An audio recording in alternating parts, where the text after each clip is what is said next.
because I'm not sure what is true and what's not. Okay. But there's a lot of hate for Gandhi, and a lot of my friends tell me, "Oh, he's this racist. He's a paedophile. He's he's this horrible character. He's kind of this British tool." He's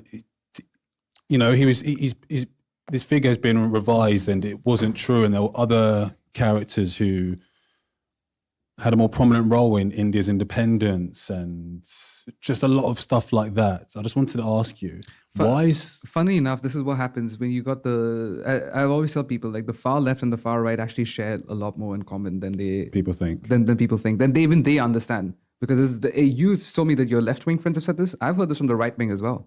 Okay. They probably wouldn't go into the pedophile end of the spectrum. They'd just be like, no, he didn't really give us independence. There were so many other leaders that did more work. Gandhi was a British tool. And I think the mistake is with our leadership because they lionized Gandhi after independence. But at the same time, everyone has skeletons in their closet. Mandela has skeletons in his closet. Martin Luther King Jr. had skeletons in his closet. We can keep going back in history and finding ways to revise our interpretations of people that we had lionized in the past. And everyone should have the right to do so. I agree with a lot of the criticisms on Gandhi from both ends of the spectrum. But Gandhi was just a human being that lived, and that's it. He became a symbol for non-violent struggle in India. And that symbol you cannot take away. You can criticize him for his political positions on black people when he was in South Africa. You can criticize him even for his positions on the Jews when he was saying the Jews should accept what the Nazis are doing. He's a human being, like all human beings. He's prone to making bad, really, really bad decisions. But this is one of the reasons why I dislike critical theory and using critical lenses. You got to look at people in their moment in time. Everyone is evil before the 2020s. And guess what? All these people who are holier than thou right now, they're going to be evil in 2050 because they're going to have certain views that will be considered, how could you have those views in 2050? Like, their children are going to come to them, oh, that's sexist, that's racist, that's humanist, because I guess robots will be a thing, and if you want to, your child will want to marry a robot. So, but would you say it's important to condemn, to condemn racism? Just because I've heard it's important to condemn, this part of, or these aspects of people, that they were racist, so we don't repeat these mistakes. But sure, if condemning them magically made India a less racist society, I completely agree with that statement. I do not think it's going to make India a less racist society. India still is a racist society.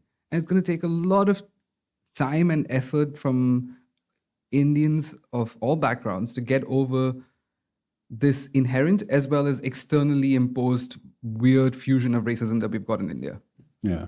But can you say a little bit what's Gandhi's story and how did he become such a prominent figure? It's actually become a prominent figure in South Africa before India. Like India was going through its own movements. You had very polite lawyers. And he was a lawyer, correct? He was. But not in India. He was practicing in South Africa. In South Africa, he was practicing for the rights of Indians living in South Africa. And in doing so, yes, he potentially did use racist terms to refer to black people in South Africa because he's saying we're not black people. But of course, to the white man, to the Afrikaner, everyone, anything darker than me is black. So, yeah, he was in his own way fighting for the rights of his own people. But you got to understand, like, and by all means, call him out. Don't build statues of him. But he did also inspire his movement of non-violent struggle, inspired both Martin Luther King Jr. and Nelson Mandela, who both borrowed from Gandhi. That's what I'm saying. His legacy will live on, whether you like the guy, revile, hate the guy, whether you think he's too soft like the right wing does, or you think he's too racist, or he's too weird like the left wing does. But you're sitting in 2020 and you're talking about a gentleman in the 1900s. That's 120 years ago. No, I completely agree. Because when you read about some of the, acts of non-violence Gandhi, Gandhi, Gandhi did, some of them were just, I don't know, like the Salt March was fascinating to me. That defiance, standing up to the British and walking all that way. Was it the Salt March? Salt right? March. Well, yeah, what were some of his acts that he did then? I mean, it's mostly just civil disobedience. There are different versions of civil disobedience. It was, I think, this is my theory. I think Gandhi was one of the most astute lawyers. Astute may not be the best in practicing law, but astute in the sense that he understood his opponent on a more philosophical level. Most Brits were Christian, but they were practicing truly Catholic, no one knows. But at least outwardly they were Christian. So in order to beat his opponent, Gandhi became Christ. Christ said, if someone slaps you, show him the other cheek. Gandhi says the exact same thing. He just became a Christ-like figure. And he also garbed that Christ-like consciousness with Hindu symbolism, garnering the support, making what was essentially a group of polite lawyers gently requesting the British, please give us rights, to a mass movement. So I think that's what people deify. If they like him, they deify him. If they hate him, they revile him. But just a human being, an intelligent human being who stood for something in his time. And he walked the talk. There were many leaders that came and went during that time in the colonial, both in India and outside of India, in the anti-colonial struggle. They didn't really walk the talk. Nehru, I don't think, Nehru to an extent did, to be honest. He did go to jail quite a bit. But he gave away a lot of his family fortune. Nehru was quite rich. He gave a lot to the movement. But the founder of Pakistan, Mr. Jinnah, was quite happily traveling in first class. Would make speeches to rile up his base, get them to start fighting on the streets, but how could they fight? Yeah.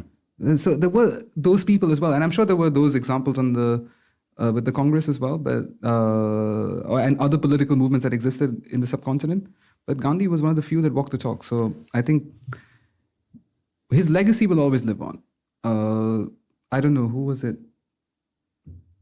Albert Einstein said that the generations that come in the future will not really understand a man like this ever existed. Yeah. Which is true. We don't, in our minds, how could that person exist? Because we've never seen someone like that figure. A lot of us are too young to remember Mandela. I'm too young. I still lived in the 90s. I have images of Mandela. Like Mandela would come on TV or there was a news report. But I don't remember the apartheid struggle because I wasn't born then. But my parents do. Like Mandela existed in their lifetime. They remember what a figure he was. I don't remember, even from like the violent struggles, I don't remember Yasser Arafat. Yeah. I remember pictures of him. But I don't really remember his struggle because it existed before my time.